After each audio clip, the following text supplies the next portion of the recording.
Hi, good evening. My name is Dawn Michelle Wilson.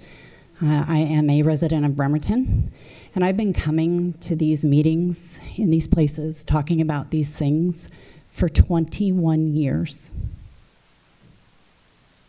Let that sink in. 21 years I've been having these same conversations. I've worn many hats in this community. I was the social services director at the Salvation Army. I was there when the major stepped up and said, hey, Bremerton Food Line can't run the emergency shelter anymore. They can only sleep 8, and we have 12 homeless people now. And the major said, we've got this beautiful new building. We'll take over for a minute.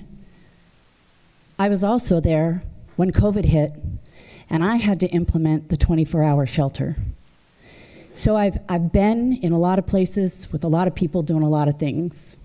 And I could come up here and talk about the same thing over and over and over that all these people have talked about, but that's not what I want to talk about tonight.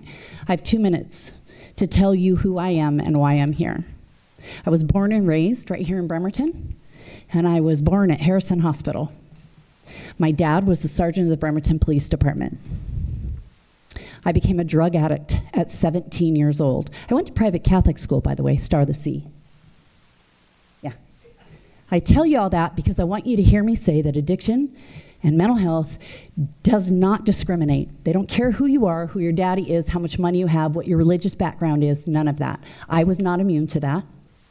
And I led a very tumultuous life for many years, and it was hard and rough, and I slept on these streets out here. There was no shelter. There was no shelter. Salvation Army had breakfast at Sally's back then. I used to eat there. And the irony of it is 22 years ago, I got clean through the help of the agencies that are all wanting to build this shelter right now. Kitsap Mental Health, Kitsap KCR, Kitsap Community Resource Center, St. Vincent de Paul, all of those people helped me along my journey.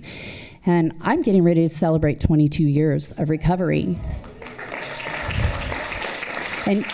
And you'd be hard-stretched to find somebody who will tell you that my life wasn't worth it. My life wasn't worth saving. And when I say that I was addicted to drugs, I couldn't put a sentence together for the first year that I was clean. And ironically, today I'm a peer outreach navigator for the very agency that sold them the land at such a great deal. Yeah.